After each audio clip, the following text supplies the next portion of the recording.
Ahora sí vamos a presentar formalmente a María O'Donnell, que está acompañándonos aquí, como le venimos contando y hablando con diferentes periodistas, y queríamos tener a María también para tener su visión. ¿Cómo estás, María? Muy bien, ¿cómo están? Bien. Después de Nicky Nicole y todo. Sí. Y ahora nos portamos bien. Me siento bien. que es como prenden la luz en una fiesta, ¿viste? Sí, si ahora nos vemos las caras. Venimos hablando con distintos periodistas. Bueno, pasó Ernesto, ha pasado Jagroski, Diego Yerut la semana pasada. Y un poco estamos viendo esto de la incertidumbre, ¿no? Estamos como en un momento de mucha incertidumbre. Quizás cuando alguien vea este video grabado en 2 meses y dije, mirá lo que decían y finalmente lo que pasó, porque realmente no sabemos qué puede pasar, y me parece que esta particularidad de este momento es muy distinto a otras campañas donde era un poco mucho más claro todo, ¿no? Sí, es rarísimo. Es una... Primero, desde que hay primarias, vamos a tener, creo, la primera interna realmente competitiva. O sea, la última que habrá sido Menem Cafiero, digamos, cuando se definió el candidato del peronismo para las elecciones del 89. Pero incluso desde que hay PASO no hubo ninguna interna realmente competitiva. Me parece que la interna de Patricia Bullrich y de Larreta es una interna muy interesante, porque además Macri se corre del partido que creó a su medida, y de ahí va a salir también el nuevo liderazgo del PRO, que claro. Y no son dos liderazgos parecidos. Yo creo que ahí se juega algo de la orientación que va a tener el PRO, digamos, con un Macri, sin Macri como figura dominante, porque el que surja de ahí, sobre todo si le va bien, va a tener mucho protagonismo, y es difícil, una vez que sale uno nuevo, se acaba el liderazgo del anterior. Entonces me parece que eso es muy interesante. Se van a sacar chispas, ¿no? En términos de se están sacando chispas. Claro. Sí, y de competitividad, digamos, son muy competitivos los dos. Sí, fíjate que aplastaron al radicalismo, que venía medio bueno. Esta vez nosotros tenemos candidatos, o sea, no somos los convidados de piedra de la coalición, como sí lo fueron con Macri. Que fue una coalición electoral, pero no fue realmente una coalición de gobierno, no pesaron en nada. Los radicales dijeron, bueno, pero ahora tenemos a Facundo Manes, tenemos a Morales, vamos a ser competitivos, y están viendo de fórmulas cruzadas, de ser compañeros de vice. Ahora viene la convención radical, a ver qué hacen, ¿viste? Porque lo que pasa que también es medio un tema técnico, pero cuando vas a la primaria... a veces te conviene negociar antes, porque las de abajo se definen en función de cómo vaya la primaria. Claro, entonces algunos prefieren negociar en la mesa antes que ir colgados de Morales, ponele una interna. Es lo que decía yo hoy al principio, digo que en una interna tan cerrada, supongamos, no sé cuánto tiene cada uno, viste cómo son las encuestas, pero si uno tiene un 5, un 3, un 2, ese 2% te puede ayudar a ganar. Entonces deben ser muy codiciados hoy Manes y Morales también a la hora de sentarse a negociar, digamos. Claro, pero hay que ver cómo, pues si el radicalismo lleva su propio candidato, después es si te podés compartir el candidato a gobernador o no. De hecho, la última gran pelea que se dio entre Larreta y Bullrich fue porque Larreta no quiso compartir a Santilli en provincia de Buenos Aires, que aparece como el más competitivo a priori. Ahora Patricia va a ir con Grindetti. Entonces, bueno, tenés por un lado una definición muy interesante dentro del PRO, que va a definir, digamos, eso de un partido político que en algún punto no en el interior de las intendencias, pero, digamos, pasamos de un sistema bipartidista de peronistas y radicales de este primer periodo, de este periodo democrático, a un sistema de 2 grandes coaliciones, ¿no? Es un problema porque estas coaliciones nacieron como anti, ¿no? Una nació como anti-kirchnerismo y la otra se sostuvo pegada en el antimacrismo. Y sin Macri y sin Cristina, decís, bueno, yo a veces tiendo a creer que esas coaliciones se parecen mucho más en los medios que en sus puntas. O sea, con una Patricia coqueteando con Milei y Cristina Fernández Kirchner, pero en el medio vos tenés, qué sé yo, digo, entre Guzmán, Massa, Larreta, el Lustó, qué sé yo, no piensan tan distinto. Claro. Vos tenés un montón, digamos, respecto a la orientación económica y lo que hay que hacer. Hay todo Emanuel Arbaezagi, digo, tenés un montón de personas economistas que suelen ser varones casi todos, que tienen una mirada bastante parecida. Entonces, para mí eso es un lío, porque si se corren Cristina y Macri, vas a tener una configuración que está definida en función de ir en contra de alguien que ya no está o que se va a correr. Pero en todo caso, incluso el radicalismo tiene una corriente más progre, una corriente más conservadora. Históricamente la tuvo con Irigoyen, Alemi, qué sé yo. Entonces, también es raro. Pero Patricia también tiene muchos aliados de los más conservadores del radicalismo. Cornejo, por ejemplo, se entusiasman con Patricia y Morales se entusiasma mucho más con Larreta. O sea, entonces es una configuración muy rara donde el Frente de Todos tiene un lío fenomenal también porque se dan cuenta que en la aparición de Milei, como dijo Cristina Kirchner, en un escenario de tercios, eso es lo otro loco. Es una tómbola porque si vos tenés 3 tercios y 2 van al balotaje, ¿cuáles 2 entran? Y ahí sí, por 4 o 3 puntos... Claro. Vos fíjate, lo más parecido fue el 2003, con la emergencia de Néstor Kirchner. Vos tenías a Menem, tenías a Kirchner y tenías, todo el mundo se olvida, a Ricardo López Murphy. López Murphy y Carrió, ¿no? Y Carrió, sí. Llegó. Pero López Murphy queda fuera del balotaje por 4 puntos. Claro. Y vos te preguntás, bueno, entonces, ¿quién hubiese, o sea, si había un balotaje López Murphy-Kirchner, claro, ¿quién lo ganaba? Bueno, recordemos, el 22% fue porque se baja Menem, que tuvo más, pero... Claro, como Menem tenía más, pero no era competitivo para una segunda vuelta electoral. Bueno, y ahora el último de los desacuerdos de Alberto y Cristina, que es muy público, pero que lo hacen intermediados a través de distintos reportajes, es si hay que ir con más de un candidato para sumar de a muchos o si eso sería un problema. Porque lo que está diciendo Cristina Kirchner es... Bueno, fíjate cómo lo van a presentar, porque si Milei tiene un solo candidato, es probable que individualmente sea el más votado. Juntos por el Cambio va a dividir el voto entre 2 o 3 por lo menos. Entonces, y si el Frente de Todos, que ya viene flojo de papeles con la situación económica y todo, divide de a 2 o 3, va a decir el candidato menos votado, digamos, como que este ejercicio de cómo se suma y cómo se pone en la pantalla, bueno, claro, etcétera, etcétera, etcétera. Claro, le tienen miedo a la pantalla del domingo de la noche donde diga Milei más votado, segundo, no sé, Larreta, tercero, Massa, digo. Claro, o incluso te puede pasar que quedes cuarto o quinto, digo, claro, si se dividen en... Bueno, entonces ahí hay una discusión grande, hay que ver también, digamos, Cristina Kirchner, qué poder tiene para imponer sus decisiones si ella no es candidata. Y lo otro que podría pasar por primera vez, que no está claro, es desdoblar las elecciones en la provincia de Buenos Aires. Eso no pasa desde 1962. ¿Hay chances todavía de que eso pase? Porque estamos muy ahí, ¿no? Sí, los opositores se quejan y yo creo que tienen razón. O sea, que Kicillof está empujando un poco, dice, bueno, está dentro de la ley, lo puedes fijar, pero es porque... Para ellos no es lo mismo tampoco y les cambia la decisión. Entonces, mira, Cristina, salió el fin de semana una nota que se ve que es un off the record con Cristina que publicó Rosario Ayerdi en Perfil, donde dice algo que para mí va a ser determinante, que es que Cristina estaría en contra de desdoblar porque en la elección nacional se eligen los diputados nacionales.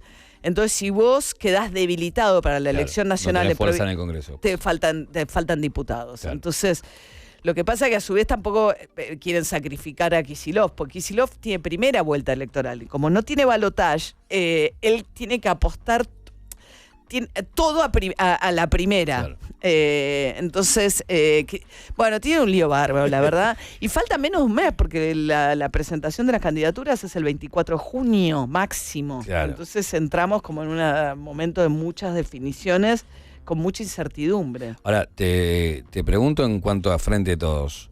Tenés por un lado Massa diciendo, yo si voy soy único candidato, no hablemos de chiquitaje.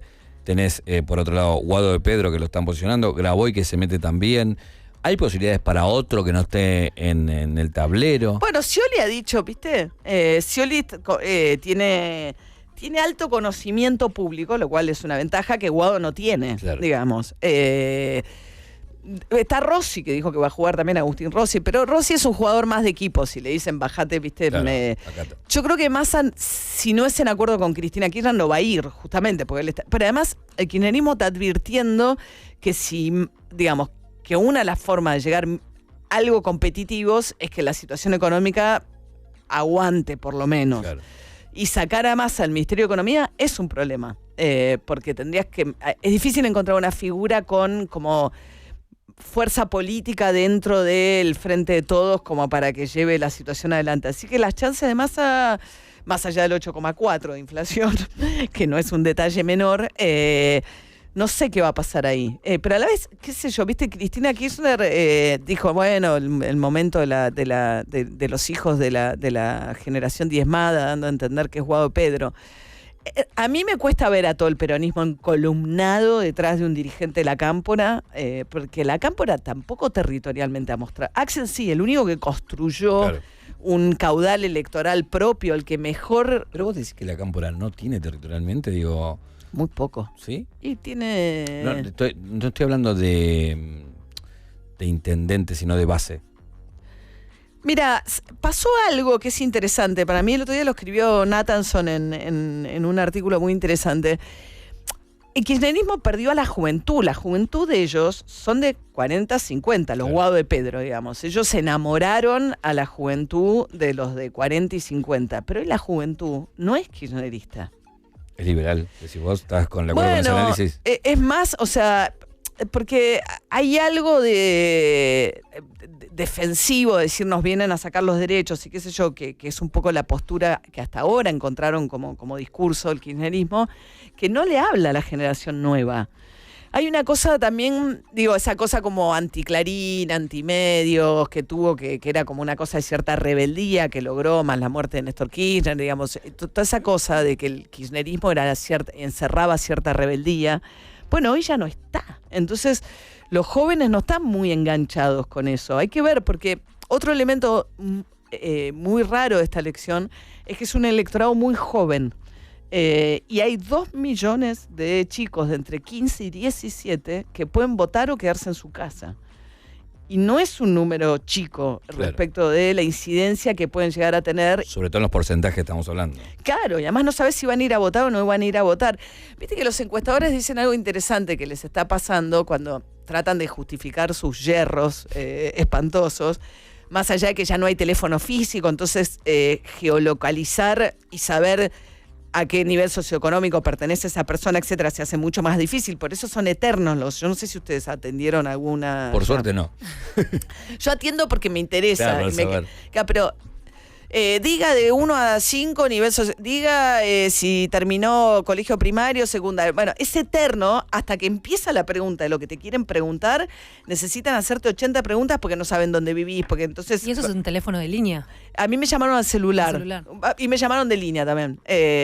Pero no logré terminar de contestar. Ahora no puedo creer que atiendas, no puedo creer que tengas teléfono de línea. Ah, tengo teléfono de línea, que por supuesto llama a mi mamá y el call center. O las estafas, ¿viste? Están para eso. No llegaste al final. No llegué al final. Te la atorró. Claro, sí, bueno, obvio. Y lo que dicen los encuestadores es que, y es un poco la teoría de Larreta por la que él dice que tiene más chances de lo que dicen ciertas encuestas, es que pasa como con la televisión. Los programas políticos lo ve gente grande con decisiones ya tomadas. Entonces ven para reafirmar lo que piensan, indignarse o lo que fuere. Y entonces la audiencia que ya tiene una posición tomada es la que va a buscar lo que quiere que le digan. Claro. Pero el que no tiene una posición tomada no consume esos medios ni contesta encuestas. Porque no quiere perder tiempo, no tiene ganas. ¿Entendés? Claro. Ahora, venís con unas encuestas que vienen errando generalmente las últimas elecciones. En el mundo, ¿eh? Sí, en el mundo. Ahora, pero también las candidaturas se definen en base a esas encuestas de alguna manera. Bueno, ¿viste la paradoja que ahora entre Quirós y Jorge Macri van a definir en base a encuestas? Entonces, sí, bueno, es raro, ¿entendés? Eso no termina de ser raro, porque no. todo el mundo está hablando de Milei cuando Milei todavía no ganó ninguna elección, pero en base a las encuestas, hasta algunos lo ponen primero. Y de alguna manera está delimitando todo el tablero sobre algo que todavía no sabemos qué va a pasar.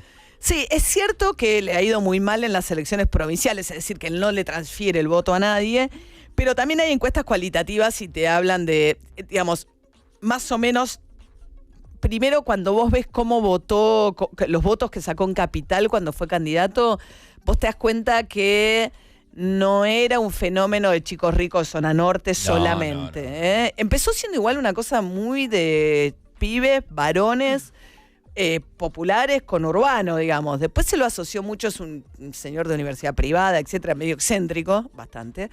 Pero después apareció con una cosa como que no era solamente, y eso sí, eso vos lo ves por cómo lo votaron, y ahora empieza a perforar en el público más grande, porque él tenía un público más joven, y empieza en la Feria del Libro, apareció gente grande en la fila, que vos no veías antes en las presentaciones. Entonces eso lo ven más por lo cualitativo también y de dónde le llega el voto.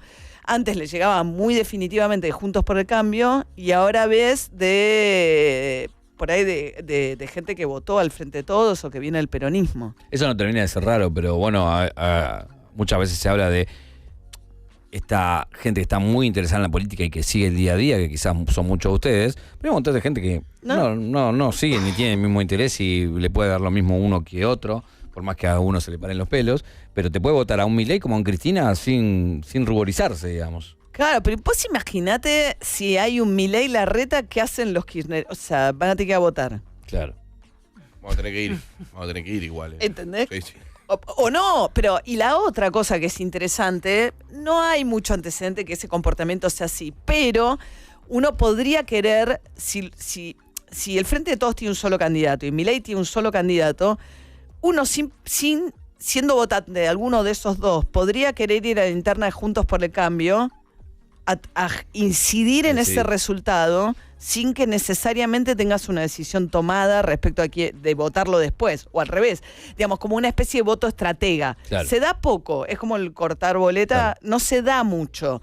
Pero está todo tan abierto que vos decís, porque claro, empezás a pensar qué me queda en segunda vuelta, qué opción no quiero que me quede en segunda vuelta, claro.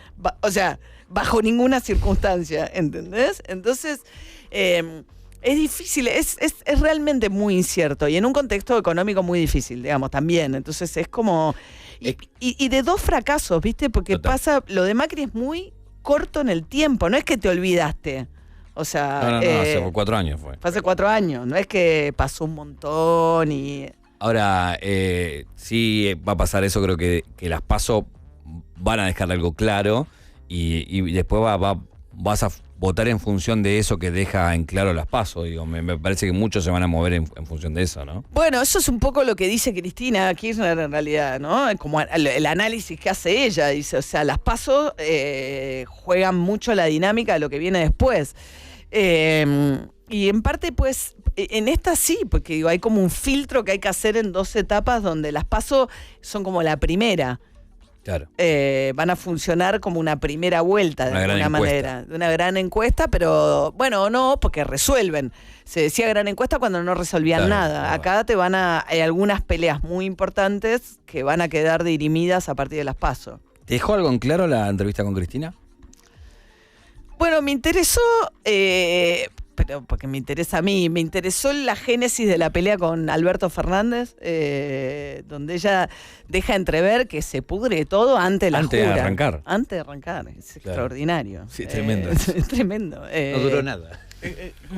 ¿Cómo? Porque cuenta ella que ya la primera diferencia que tienen es cuando Alberto gana las PASO, como que deja de escucharla y va por su lado y ahí donde pone el precio del dólar, que ella considera estratégicamente mal. Cuando él dijo que estaba bien el claro, dólar. o sea, se le estaba yendo las manos la devaluación a Macri a través de, digamos, la Cunza, que había agarrado la papa caliente en ese momento. Empiezan unas conversaciones, en ese momento estaba Manuel Álvarez Agis, lo cuenta, del lado, digamos, de Alberto Fernández. Dice, bueno, demos una señal, porque en la transición... Y Alberto Fernández dice el dólar a 63 está bien. Y la teoría de Máximo, que Cristina parece refrendar con esto que dijo, es que eso eran las PASO, faltaba la primera vuelta. En la primera vuelta Macri recupera más de 13 puntos, o sea que la estabilidad le permitió recuperarse y ganar diputados. Entonces lo que ella dice es que perdieron, eso no lo dijo en el reportaje, pero lo había dicho Máximo, que perdieron la posibilidad de tener una mayoría holgada en la Cámara de Diputados culpa de eso.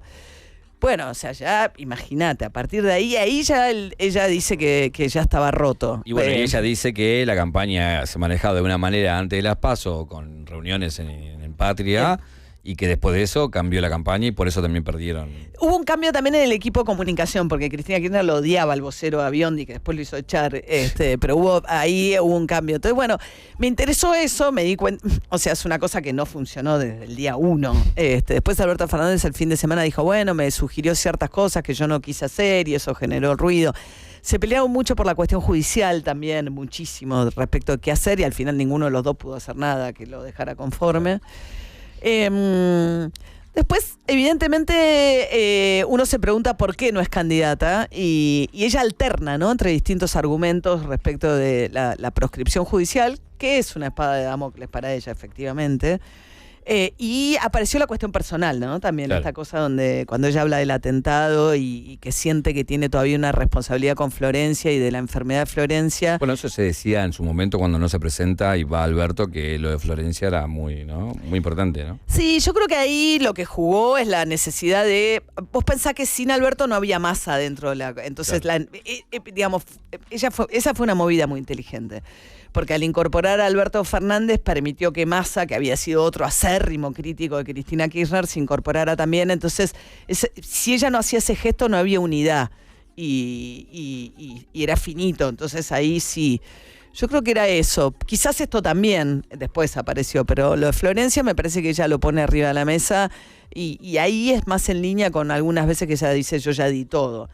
Después uno puede pensar que en algo se parece al Menem del 2003 en términos de que tiene una base electoral muy firme, muy adherente y muy militante, pero tiene un techo muy bajo, claro, porque tiene poca capacidad de seducir a los que no la aman. Pero igual ella pone eso en arriba de la mesa y dice, lo que importa es el piso ahora. Bueno, pero Alberto Fernández, ¿qué le contestó? Que eso sí, le dijo, no, bueno, ¿para qué querés entrar en segunda vuelta si después no podés ganar? Si vas con un candidato que no logra sumar más allá. Igual yo te contesto del otro lado. En este contexto, donde puede ser tercero, salvar la ropa a nivel institución de un peronismo tercero, es un montón, digo. Claro, bueno, es un poco, está bien. Y además eso te permite pensar que hay, hablábamos de diputaciones, senadurías, digamos, es como... Sí, se juegan muchas otras cosas también. Territorio, aunque viste que la mayoría de las provincias se desentendieron del calendario nacional, ¿no? Quiero aprovechar, más allá de esta coyuntura, bueno, una última pregunta sobre coyuntura, que esto va a envejecer rápido, porque en 4 días está el 25. ¿Qué pensás que va a pasar? ¿O qué puede pasar? A mí me sorprende que todavía haya gente subida al supuesto operativo Clamor. O sea, ¿cuántas veces Mati tiene que decir lo mismo? Pero capaz... Lo dice. ¿No? Es raro, dijo. Mucha gente esperando. Comprensión. Sí. No tienen comprensión de texto, todos Eso, tienen. No, es como que te sale muy bien. Muy bien. ¿Qué sé yo? Digo, ¿qué están esperando? No lo entiendo. ¿No pensás que se diga un nombre o ya salga ahí algo? Yo no sé. Sería raro, ¿no? Que, no sé, me cuesta creer que digamos... Es difícil imponerle a Guado de Pedro a todo el peronismo. Pensá que el peronismo, digo, es la CGT, es todo, digo, no es tampoco una figura... Bueno, viste que todas estas horas estuvieron todos con el tema de su tartamudez y qué sé yo, atacándolo, salió todo el gobierno, lo cual es ridículo, digo, realmente. Digo, o sea, no hay ningún impedimento entre la tartamudez. Sí creo que no es una figura con penetración ni territorial, ni mucho conocimiento público. Es quizás más de rosca en el buen sentido, rosca en el sentido que se supone que de los dirigentes de la Cámpora es el más dialoguista, lo apoya Luis Barrio Nuevo, se sacó fotos con Aranda, el CEO de Clarín, conversa con los dirigentes del campo. Se supone que dentro de ese ámbito es el que tiene más redes con los gobernadores. Pero después pero eso no significa que tenga popularidad ni que despierte mucha... Por ahí es un campañón, qué sé yo. A priori es un candidato arriesgado. Total.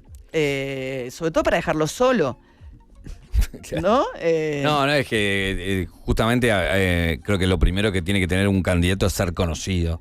Y ahí es donde arranca ya medio rengo, pero bueno. Bueno, Milei es conocido y tiene un equipo ahí medio incertidumbre también en su equipo, ¿no? Y lo que va presentando deja mucho que desear. No, sí, claro, pero no le perjudica eso a él. Él tiene un armado territorial muy malo, digamos. Pero es difícil también pensar un presidente sin ningún arraigo territorial en ninguna provincia, y sin diputados, sin senadores, o sea, porque todo eso significa que tiene unas propuestas súper extremas, súper alocadas, sin apoyo en el Congreso. Entonces, ¿qué vas a hacer? De hecho, el presidente de la Corte se interpretó que era todo en contra de Cristina, pero una parte era sobre Milei, que dijo, acá hay un banco central, tenemos moneda, todo esto dice la Constitución, como diciendo, o sea, es inconstitucional lo que querés proponer, más allá de la eliminación de la ES y dar marcha atrás con lo del aborto, la educación pública, todo lo que le hemos escuchado decir. Pues es que no sé si lo perjudica mucho eso. Es que hay un electorado, eso es lo que te digo, sí, está hablando de un público, electorado, claro. ¿no? No quiero dejar de que hablemos de, bueno, este podcast que está entre los 5 más escuchados hoy en día. Es una emoción. Que es el podcast de Aramburu, basado en tu libro. Sí. Recordá el libro porque, El libro es largo el título. No, Aramburu, el crimen político que dividió un país. Porque tiene que ver, bueno, por ahí si son jóvenes los que nos escuchan, Aramburu fue el que participa el golpe contra Perón en el 55, es el que gobierna durante la llamada Revolución Libertadora, un gobierno militar que fue el gobierno que pone la proscripción del peronismo, lo manda Perón al exilio, manda el cadáver de Eva para afuera, matan a Valle, que era un general que se sublevó en cierta lealtad a Perón, etcétera. Entonces era como el máximo emblema del antiperonismo, junto con Isaac Rojas, que había sido el vicepresidente. 15 años más tarde, en el 70, un grupo de una célula que nadie conocía, porque nadie sabía que los montoneros existían como guerrilla urbana, no había mucha guerrilla urbana tampoco, van y lo secuestran de la casa y lo matan, y dan a conocer un comunicado donde dicen que de alguna manera reivindicando, y hay una porción importante de la población que en ese momento, por eso se habla del ajusticiamiento, que siente que hay una revancha, que estaba bien lo que pasó ahí.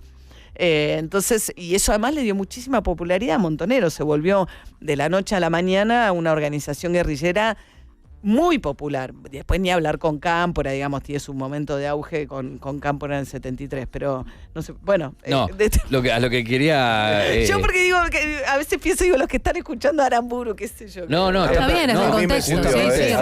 Totalmente. Justamente está perfecto porque voy a eso, digo, yo conozco la historia, he leído un montón también, pero... Sí, te miro a vos, pero... Sí, hay un montón de generación que no la conoce, la va a conocer por primera vez y va a decir... ¿Esta película qué es? ¿Esta locura qué fue? Claro. Y esto fue parte de la historia de nuestro país y en el caso de Aramburu, digo, fue crucial en el tema de representar la Revolución Libertadora, pero también de proscribir al peronismo, de que no se pueda nombrar a Perón, de que no se pueda sonar la marcha. No, claro, eran 15 años de que, en los billetes se ponía la BP, viva Perón, o sea, era como un acto de rebeldía, era cantar la marcha peronista. Muchas familias guardaban la estampita escondida de Perón y Eva, tenían un recuerdo, digamos, muy desde lo afectivo de lo que había sido el peronismo, en las canchas, digamos. Después se empezó a cantar con los huesos de Aramburu, vamos a hacer una escalera para bajar a Evita Montonera. Pero, y bueno, y darse a conocer del lado de Montoneros esta violencia política que arrancaba en los 70 y que de alguna manera también viene a colación del cadáver de Evita y después un cadáver con Aramburu que también lo robaban después. Porque después se roban el cadáver. Claro, pues, el crimen, a veces pensamos que la grieta es de ahora, pero con lo de Aramburu, algunos lo llaman ajusticiamiento y otros lo llaman el asesinato, porque ponerle una palabra u otra es si te parece que estuvo justificado o no estuvo justificado. Y después toda la parte necrológica de nuestra historia, que es que como él le había robado el cadáver de Eva, y cuando muere Perón, el cadáver de Eva alcanzaron a dárselo a Perón en España, pero Perón no alcanza a traerlo a Argentina. Entonces van a la Recoleta, los montoneros, una célula montonera, y se roban el cadáver de Aramburu y le exigen a Isabel, que gobernaba en ese momento, que traiga el cadáver de Eva para devolver el cadáver de Aramburu. Ahora, yo escuché... Una cosa demente. Sí, el capítulo que están. Y hay datos que, por ejemplo, me llamaron mucho la atención.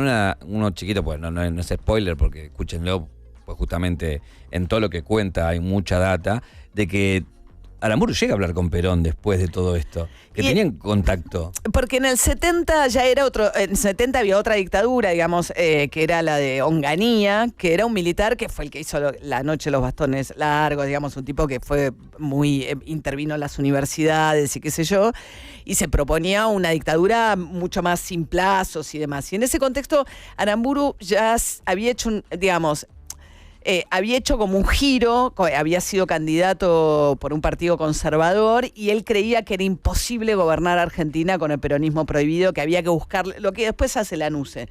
Entendía que con la fuerza, la principal fuerza política del país proscripta, por eso, porque los pocos gobiernos civiles que nacían débiles, porque lo ganaban elecciones en las que no participaba el peronismo, y él ya había hecho un clic en el 70. Pero entonces cuando lo matan, sí, ya tenía tenía otra visión él. Una de las cosas interesantes que para mí aporta esta revisión y esta historia, este podcast, tiene que ver con el lugar donde lo asesinan a Aramburu, que es Timote, ¿no? Es una historia alucinante. El pueblo es una historia alucinante porque todos conocemos este pueblo donde lo llevan, donde lo asesinan, pero después no se sabe muy bien qué pasa con el pueblo. Y el pueblo queda marcado por ese asesinato. Claro, es un pueblo en la provincia de Buenos Aires. Uno de los que formaban la célula original de Montoneros, amigo de Firmenich, que era Carlos Ramos, tenían una estancia, la familia ahí, y ellos iban y compraban y vendían ganado y qué sé yo, y entonces deciden llevarlo ahí a Timote. Y en Timote, cuando deja de pasar el tren, el pueblo no tiene, como que se va muriendo, y lo único que tienen un grupo de vecinos divinos que dicen, bueno, hagamos un punto histórico de esto. Vivamos de ser el pueblo que venga, que hay muchos lugares así, la Vuelta Obligado, claro, cerca de San Pedro, digo, hay muchos. Pero es un lío bárbaro, porque como el tema es tan controversial, nadie sabe cómo contarlo. Entonces, todo según el contexto político. Vinieron los militares y querían hacer el Museo de la Subversión para mostrar el terrorismo de los guerrilleros. Después, con la época de Kirchner, empezaron a querer hacer una especie de museo. Después dijeron, bueno, pero es un montón un museo que vamos a estar... Al final mataron a un tipo en un sótano. Entonces, nadie sabía qué hacer, y en el medio de eso la casa se va derrumbando. Se va cayendo. La plaza del pueblo se llamaba Aramburu. Cuando vino el gobierno de Kirchner dijeron no, y le cambiaron el nombre y le pusieron el nombre de un veterano de Malvinas. Entonces es muy lindo porque hicieron una película divina de lo que pasó ahí, de cine comunitario, que el papá de Miriam Bregman es el que hace de Aramburu. Claro, porque Miriam Bregman es de ahí. Ella es de ahí, sí. Recuerdo a Miriam contando que jugaba en ese lugar. Total. O sea, él loca la historia, porque después ella siendo una referente de izquierda. Digo, sí, re linda la historia esa. Pero bueno, de alguna manera también representa un poco lo que fue la historia de la Argentina, ¿no? Esa contradicción permanente entre la condena y la reivindicación. Sí. No es tan nuevo lo que nos pasa en algún punto, ¿viste? Si uno mira para atrás.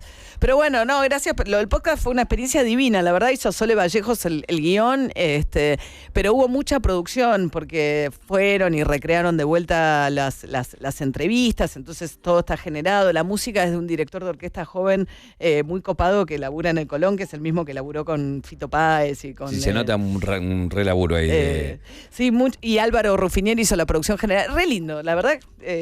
Como... ¿Te sorprendió? ¿Que le fuera también? No que le fuera bien, porque digo, vos estás acostumbrada a la radio, ahora estás con el tema del streaming, y es un lugar nuevo para explorar. Sí, es como un teleteatro. Hay algo del teleteatro que es fascinante, claro, que es como una reversión del teleteatro. Y hay algo el radioteatro, digamos. Radioteatro. Claro. Hay algo del radioteatro que vuelve a estar ahí, ¿no? Como la idea de que los sonidos y algo editado te transporten a una historia que me parecía re lindo. Yo había escuchado un podcast norteamericano que me encantó, que es un poco distinto, que se llama Serial. El primer podcast viral, digamos, si podemos decir que fue viral. Que tiene algo re lindo, que es como una investigadora que te habla un poco al oído, ¿viste? Y es el caso de un condenado a muerte donde ella va dudando. Entonces de a ratos cree que está bien condenado, después cree que no está bien condenado.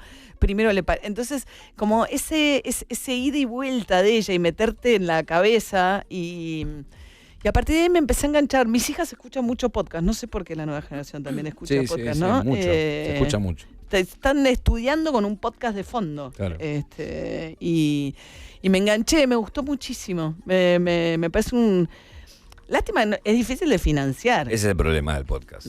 Si no sos producción original, es muy difícil. Yo escuché cuando tus compañeros te decían que vayas a YouTube. Claro, es que es medio, lo de Spotify es raro, porque a diferencia de YouTube no te paga. O sea, yo en este caso lo produjo, digamos, uno de los dueños de Radio Con Vos, qué sé yo, entonces por suerte, digo, había quien, por eso, para que funcione tiene que haber recursos también. Total. Y Spotify me parece que está, de hecho, como bajándose, ¿no? Subilo a YouTube. Creo que está ahí. Pregúntale a Julio que sabe todo. Sí, Julio. ¿Cómo monetizar.com? Claro. No, es que es un problema hoy justamente no poder monetizarlo, porque hay mucho talento puesto ahí, digamos. De hecho, nosotros tenemos Caja Negra que también está entre los 5 primeros. Y no recibimos nada de ahí. De hecho, Rebord también decidió sacarlo porque justamente no recibía. Se fue a YouTube. Claro. Porque a vos como usuario te cobran. Y bueno, claro. Claro. Tengo una cosita. Sí. ¿Lo ves para cine? Aramburu para mí es una serie. Cine, se están haciendo Born, pero... Born, que es tuyo. Sí, es el secuestro. O sea, en el 74, ¿cuento? Sí. Contexto. Contexto les doy. Tenemos 2 minutos. Viste, los que trabajan conmigo siempre dicen contexto. Secuestraron a 2 empresarios que eran eran los techín de la época. Los hermanos Born los tuvieron al más grande 9 meses secuestrados y se pagaron $60 millones, que es el secuestro más grande de la historia del mundo. Y gran parte, ¿del mundo es? Sí. Mira, pensé que era Argentina. Sí, y gran parte de esa guita fue a parar a la Cuba de Fidel Castro. Y entonces, bueno, y es una historión también. Es una historión. Ese es para película y yo creo que Aramburu es más para una serie porque son muchos personajes, claro, y son muchos años en el tiempo. Está mucho desarrollo. Sí, yo creo que sí. Y a ver, la pregunta que tengo, ¿cómo hago? Vos sos una voz que resaltás dentro del periodismo argentino, ¿no? Desde el periodismo, puede ser internacional también, pero digo, voces femeninas en el periodismo se escuchan pocas todavía. Si claro, decía, che, traigo otra periodista femenina, no hay. ¿Qué pasa? Me parece que todavía nos pasa lo mismo que pasa en otras disciplinas, que es que el lugar del saber es del hombre, ¿no? Y la opinión es un lugar del saber. Si mirás los columnistas en los diarios los domingos son varones, si mirás los economistas son varones, todo lo que tiene que ver con un cierto saber, los rectores, las universidades, o sea, hay algo donde todavía el lugar de la autoridad, el saber, no quiero decir de la sabiduría, pero de la opinión sobre todo, siguen siendo lugares muy masculinos. Sí, en conducciones también, ¿no? En conducciones, en radio. Sí, por ahí más de los lugares blandos, ¿viste? Como que las mujeres siempre es más la locutora, la que habla de espectáculos, y las mujeres es difícil todo lo que tiene que ver con las noticias más duras, todo lo que son economía, política, eso sigue siendo súper masculino, como la opinión. Pero porque no hay voces que representen, que se hagan lugar todavía, o todavía está ese no las dejan. Y hay un sesgo muy grande. Siempre, mira, cuando yo entré, en ese momento era en Metro, era la única mujer conduciendo, que están Matías, Sebastián, Andy, qué sé yo. Entonces, y me lo preguntó una periodista mujer, que no, o sea, no me lo dijo con mala intención, pero era tipo, bueno, tenían que poner una mujer, como tipo, esa radio estaba el cupo, claro, esa radio estaba con problemitas. Le digo, bueno, te voy a dar vuelta la pregunta, le digo, porque son un poco más grandes que yo. Ernesto, bueno, qué sé yo, en su momento Román Lexman o Sloto, el Sloto es un poco en la nata, digo, qué sé yo, y todos condujeron mucho antes que yo. Claro. O sea, digo, mi generación, todos los de mi generación llegaron a conducir en radio mucho antes que yo y empezaron al mismo tiempo que yo, empezamos igual, todos con la nata. Yo también ahí me sumo, digo, generacionalmente, esa camada condujo un montón también, no dio lugar a otras camadas también. Nuevas generaciones. ¿Puede ser? Y claro, recién ahora lo digital está dando lugar a esa nueva camada. Claro, sí. Pero bueno, nada, cuestiones sí, de es cierto. Pero bueno, me parece que nos falta un montón en eso. Pero también nosotras las mujeres tenemos que confiar más en mujeres para esas cosas, ¿no? María te hablaría 2 horas más, pero claro, le damos una tanda, vos lo sabés esto, comprendés bien esto. No. Bueno, gracias por la invitación. No, gracias a vos y éxito con el podcast, con todo lo que estás haciendo. Y bueno, vas a tener mucho laburo por delante porque esto es un quilombo. María Donel con nosotros aquí en Crossover. Tanda y volvemos para despedirnos.